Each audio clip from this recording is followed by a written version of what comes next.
예, 촛불 시위의 단초가 됐던 박근혜 정부의 비선 실세 최순실 씨가 오늘 사법부의 첫 판단을 받았는데요. 최순실 재판부는 이재용 삼성전자 부회장 항소심 재판부와는 다르게 국민법감정에 다소 가까운 판단을 내놓았다는 평가를 받고 있습니다. 네, 자세한 내용 정태원 변호사와 함께 짚어보겠습니다. 어서 오십시오. 네, 안녕하십니까. 예, 앞서 김지수 기자가 간략하게 오늘 나왔던 판결을 정리를 해줬는데요.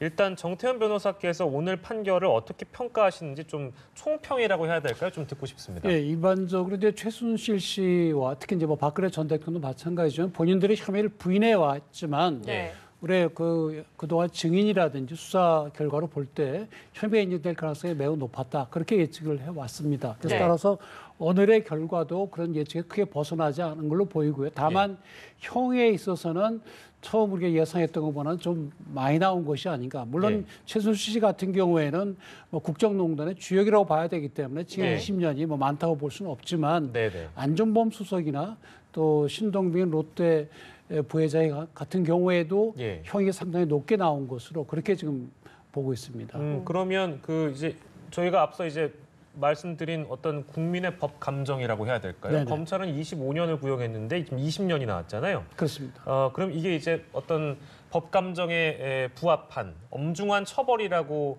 봐야 될까요? 어떻게 보세요? 일단 우리 형법은 그 유기징역 최고형이 30년이거든요. 네. 따라서 25년 구형에 20년 정도면 상당히 높게 나온 걸로 보이고요. 또 우리 그 대법원 양형 기준에 따르면 5억 이상 뇌물을 받으면 11년 이상 무기까지 가능하도록 그렇게 되어 있습니다. 따라서 20년 선고는 국민들이 볼 때 적절하고 더더군다나 지금 최순실이 나이가 좀 60세수로 알고 있는데 20년이면 80세다 아닙니까? 그러니까 여생을 교도소에서 보내고 다시는 국정농단 하지 말라.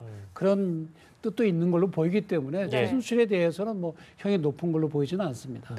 벌금도 좀 보겠습니다. 벌금은 검찰이 1,185억 원을 구형을 했는데 법원이 180억 원, 180억 원으로 판결을 했네요. 이거에 대한 이유는 또 뭐라고 보세요? 일반적으로 이제 벌금액이 특히 이제 뇌물의 경우에는 특가법에 받은 돈의 2배 내지 5배의 벌금을 같이 병과하도록 되어 있습니다. 그래서 이제 특검이 기소할 때는 박 전 대통령과 최순실 씨가 592억 상당을 요구하거나 약속했다. 그러므로 그거에 2배 하면은 1,180억쯤 되지 않습니까? 그래서 이제 구형을 한 것인데 지금은 재판부는 실제 재판을 해보니 인정되는 뇌물 액수가 한 72억 정도 된다. 그래 2배 하면 140억 아닙니까? 그러니까 2.5배 정도에서 180억을 병고한 걸로 보입니다. 네, 알겠습니다. 오늘 재판의 최대 쟁점은 크게 3가지로 좀 살펴보고 싶은데요. 먼저 박근혜 전 대통령과 최순실 씨의 공모 관계가 인정이 됐습니다. 근거와 의미를 좀 살펴볼까요? 우선 그 뇌물이라는 건 공무원이 돈을 받아야 뇌물이거든요. 민간인은 아무리 돈을 받아도 뇌물죄로는 안 됩니다. 그러면 최순실 씨는 민간인이고 박 대통령은 공무원인데 어째서 최순실이 받은 것이 뇌물로 같이 처벌받느냐. 이게 이제 최순실 씨와 또 다른 그 피고인들의 변호인들이 주장했던 것인데 법원의 입장은 이재용 항소심과 마찬가지로 박 대통령은 뇌물을 요구하고 최순실 씨는 그 나서서 수령회에서 관리했으니 둘이는 공범이다. 그래서 종전에 뭐 경제적 공동체 그런 얘기 할 필요 없이 당연히 공동 전범이다. 그렇게 본 걸로 보이고요. 아마 이 점은 아마 최순실 씨를 비롯해서 피고인들이 앞으로 대법원까지 다툴 걸로 보이지만 이재용 항소심에서도 그렇게 공범을 인정을 했고 지금 이 최순실 씨 재판에서도 공범을 인정을 했고 또 결국 다음 달 말이나 그 4월 초쯤에 있을 걸로 보이는 박근혜 전 대통령에 대한 재판에서도 공범으로 인정이 될 것으로 보입니다. 뇌물액 인정 범위에 대한 부분은 저희가 앞서 조금 살펴본 것 같아서 가장 큰 쟁점인 것 같아요. 이 부분이 이제 대중적으로 알려지기에도 가장 어떻게 보면 어렵고 판단이 좀 덜 되는 부분이긴 한데 안종범 전 수석의 업무 수첩에 대해서 증거 능력을 인정하느냐에 대한 여부였습니다. 근데 뭐 아시겠습니다만 이재용 부회장의 2심에서는 이것이 인정이 되지 않았기 때문에 여러 부분에서 무죄가 나왔다고 보이고 근데 오늘은 이걸 인정을 했단 말이죠. 간접 증거라는 표현을 들어서요. 근거는 뭐라고 보세요? 일단 그러니까 그 증거 이거는 이제 전문 증거라고 합니다. 전문 증거라는 건 전에 들은 이야기가 전문이거든요. 네. 그래서 예를 들어서 박근혜 전 대통령과 이재용 서로 얘기를 했으면 예. 그거를 안종범 선생이 들었다. 전에 들은 거잖아요. 예, 예. 네. 그걸 적은 거니까 네네. 원래 전문 법칙이라는 건 실제 얘기를 했다는 네. 박근혜나 이재용을 불러서 법정에서 얘기를 들어봐야지 예, 예. 전에 들은 안종범의 얘기인 갖고는 증거를 쓸 수 없다. 예. 이게 전문 법칙이거든요. 예, 네. 형사소송법에서 얘기하는. 예, 예. 그런데 이제 그 경우에도 정황 증거를 쓸 수 있느냐 없느냐에 관해 가지고 예. 이재용 항소심은 정황 증거, 예. 영어로 circumstantial evidence라고 그러죠. 네. 그걸도 쓸 수 없다. 네. 이렇게 한 것이고 지금 이제 최순실 재판부는 예. 그건 쓸 수 있다. 예. 그래서 과연 그것을 쓸 수 있는지 없는지는 네. 결국엔 법리 판단에 관한 문제이기 때문에 최종적으로는 대법원에서 결론을 내릴 것으로 보입니다. 지금은 겉으로 보기엔 달라 보입니다. 예, 그 독립된 재판부고 다루고 있는 사안이 다를 수 있기 때문에 증거에 대해서 해석하는 그 부분이 다를 수 있다고 저는 개인적으로 생각하지만, 그렇습니다. 근데 이게 이제 국민들이 보기에는 그래도 같은 사안인데 이걸 어떻게 달리 판단하느냐.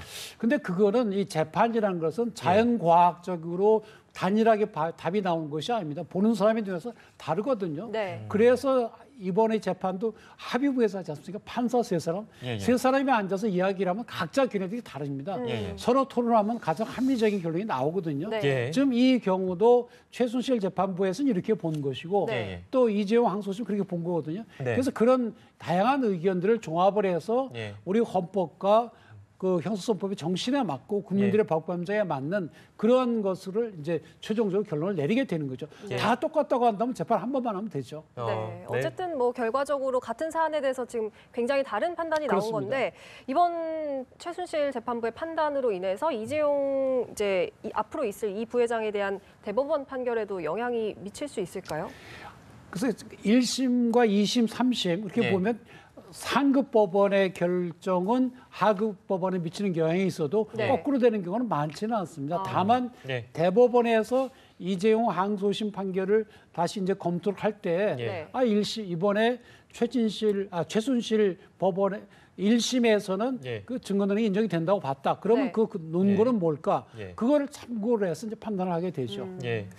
그리고 오늘 안종범 전 청와대 수석하고 신동빈 롯데그룹 회장의 1심 선고도 있었는데 이에 대한 정리도 좀 간략하게 해주시겠습니까? 안종범 수석의 경우는 사실상 검찰 수사에 적극적 협조를 해왔고 예, 예. 대부분의 혐의를 시인을 했거든요. 네. 그래서 일반적으로 예상할 때는 검찰이 6년 구형을 했으니 좀 많이 내려가지 않을까 네. 그렇게 추측을 했는데 네. 법원 입장은 이 사람이 협조를 하긴 했지만 뭐 어떻게 보면 책임을 박 대통령이 다 미루고 예. 자기는 책임이 없다는 식으로 하고 있고 네. 전 뉘우치는 바가 없다. 네. 또한 박근혜 최순실로 이어지는 가운데서 연결 고려를 하면서 국정농단의 책임이 크다. 네. 예, 그래서 이제 6년을 선고한 것으로 보이고요. 예. 그다음에 신동빈 회장의 경우에는 사실은 그 두 개의 죄명으로 되어 있거든요. 네.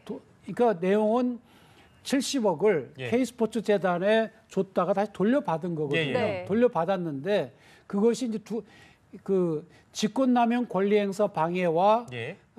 제3자 뇌물수 두 가지로 됐습니다. 하나의 행위에 대해서 두 가지 죄명을 걸었거든요. 네. 그랬더니 재판부는 이건 직권남용 권리행사 방해에 대해서 강요에 해당된다. 즉 예. 신동빈 회장이 박 대통령의 강압에 의해서 돈을 낸 것이 맞다. 네. 그러면 그 돈을 먼저 원해서 갖다 준 것이잖아요. 뺏긴 거 비슷한 거잖아요. 네. 예. 그렇다고 한다면 굉장히 선처해줘야 될 것이 아니냐 하는데 네네. 오히려 법원은 그렇게 된 것이긴 하지만 예. 그 당시에 신의 면세점 허가를 받기 위해 가지고 네. 돈을 준 걸로 보이기 때문에 네. 죄질이 안 좋다. 그래서 2년 유호를 하고 법정 구속을 한 걸로 보입니다. 예. 이재용 전 부회장의 경우에는 1년 동안 구속이 돼 있다가 예. 이번에 석방이 된 것이고요. 네. 예. 지금 신동빈 부회장의 경우에는 그다음 불구속 상태에서 처음 구속된 거니까 네. 형평성에 있어서 꼭 뭐 문제가 있다고 보이지는 어. 않습니다. 네. 네, 아무래도 한 그룹의 수장이 이제 곧 법정 구속이 될 텐데 롯데그룹의 반응은 어떻습니까? 롯데그룹은 굉장히 충격적이겠죠. 지난번에도 가족 간의 문제가 돼서 겨우 네. 그 살아났지 않습니까? 네. 그래서 이제 그룹을 제대로 하려고 하는데 이번에 구속되는 바람에 상당히 충격은 큰 걸로 보이는데 예. 다만 그냥 뭐 긍정적으로 예측을 한다면 예. 항소심에 가서는 석방될 가능성도 있지 않을까. 네. 왜 그런가 하면 이것이 스스로 원해서 준 것이 아니라 예. 박 전 대통령이 요구해서 강압적으로 준 것이기 때문에 그런 사정을 감안한다면 이제 항소심까지 한 6개월 걸리니까요. 예. 한 6개월 정도 구속됐으면 네. 본인도 이제 많이 뉘우쳤다는 네. 그런 판단에 하에서 집행유예로 가능할 수도 있다. 예. 집행유예 되는 것은 아니지만 네. 그렇게 추측을 할 수는 있습니다. 네. 기업 총수에 대한 재판뿐만 아니라 최순실 씨의 재판 그리고 박근혜 전 대통령의 재판 이런 것들이 다 연계돼 있기 때문에 혹여 이번 판결이 이제 박근혜 전 대통령 재판에 영향을 많이 미치지 않을까 이런 여론도 있는데 어떻게 보세요? 영향을 미치는 정도가 아니라 거의 판박이가 되겠죠. 왜 네. 그런가 하면 최순실 씨가 18개 지금 혐의가 있는데 15개 정도가 박 대통령의 공모하기로 돼 있거든요. 네. 그러면 공범인 최순실 씨가 유죄면 예. 당연히 같이 범행을 한 박 전 대통령도 유죄죠. 예. 그러니까 그것이 무죄가 될 가능성은 전혀 없다고 봐야 되겠죠. 네. 예. 아마 그런 점에서 이게 뭐 영향을 미치는 정도가 아니라 박 전 대통령에 대해서 해당 부분에 대해서는 이미 판결이 내려졌다고 볼 수도 있는 겁니다. 예. 네. 비선 실세 의혹이 불거진 후 지금 450일간의 대장정이 지금 지나고 있는데 그간 최 씨의 충격적인 언행이 좀 이렇게 전달이 될 때마다 국민들은 굉장히 분노를 그렇습니다. 했거든요. 인상적인 장면들이 있을까요? 처음에 2016년도에 귀국 10월 달에 귀국했을 때는 국민 여러분 제가 잘못했어 이랬잖아요. 네. 근데 아마 제 그냥 개인적인 생각으로는 네. 그 당시엔 자기만 대충 들어갔다가 곧 나오고 박 대통령이 챙겨주고 이렇게 생각을 했던 게 아닌가 싶어요. 네. 근데 그 뒤에 박 대통령이 파면이 되고 구속까지 됐잖아요. 네. 그러니까 이제는 이제 말이 험해지는 거죠. 그래서 2017년 1월 달에는 대치동 특검 사무실에서 여긴 더 이상 민주주의 특검 아니다. 예. 사회주의 얘기도 했었고. 예, 뭐 네. 소리를 질렀고 예. 또 지난 11월 때는 법정에 대성 통곡을 했죠. 못 참겠다 그러고. 그다음에 지난 11월 때 결심할 때는 예. 사회주의보다 더한 나라에 살 네. 것다 이런 네. 식으로 푸념을 했죠. 근데 네. 결국 이거는 뭐 특검에 대한 뭐 비난이기 때문에 이것 때문에 무슨 형을 더 많이 받고 그렇지는 않았을 걸로 보입니다만은 네. 재판부가 볼 때는 뭐 반성의 빛이 없는 건 뭐 마찬가지죠. 예, 알겠습니다. 오늘 나왔던 최순실 재판 1심에 대해서 정태원 변호사와 함께 짚어봤습니다. 오늘 고맙습니다. 감사합니다. 그렇습니다.